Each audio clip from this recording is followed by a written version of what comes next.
Maayong adlaw sa tanan diha mga dol no, mga ligo dita sa usa ka ilado nga resort sa Villaba Celebrates. By the way mga dol, inviting ta sa first birthday celebrate sa akong pagumangkon. Sa tinuod lang dol nindot gyud view nga ri dapita. Enjoy gyud kayo nga ri dol nga sulit sa nimong gusto. Ang rate sa cottage namo nga ri dol is 1-2 pero nakadepende sa kadakon. Especially mao ni ang bibi nga nag-birthday, the name Josedel Chloe. Pag-abot day namo diha dol daghan man digtaw. Ang pagtuo namo ug mga supportive family sa ina. Sa mama ug papa sa bibi daghan man day kaila ug ang mga ninong ug ninang. Ug naa sa tay pastor diha dol sa pagdidikit sa bata ug ang espesyal sa tanan ang pagpasalamat sa Ginoo.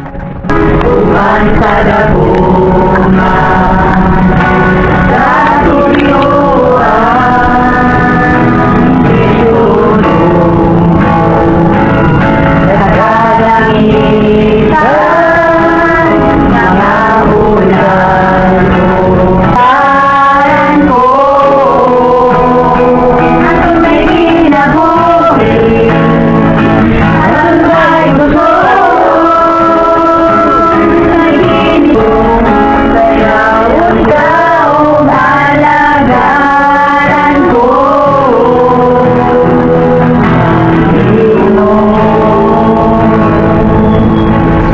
Abot na makalimtan lang ang tanan ang litson ay lang sakto ra podol kay gipanggutom na ang tanan sa kadaghan sa tao bisan pag unsa kadako sa litson sigurado na ay dili makakaon so advantage man ang tanan makakaon ka igo taman kay bawat sudan gibantayan uhahay jotra bitaw dol tigo ka dira sila unsa pa may gipaabot nato mga una ta especially shout out day sa mga bisita day no ug sa atong pastor Remy shout out Ismail ginagmay sa atong gwapa nga manghod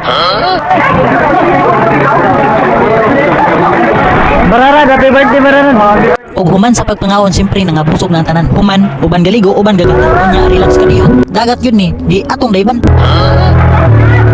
bitaw dol enjoy gyud kayo ang tanan diha dol ang mga mamagpapa ug ang mga junakis sa kana diha nga resorts natunong na dol nga kami ray nagabang aw ang kana tanang cottage diha aw nalukop na mugsoroy sa kadaghan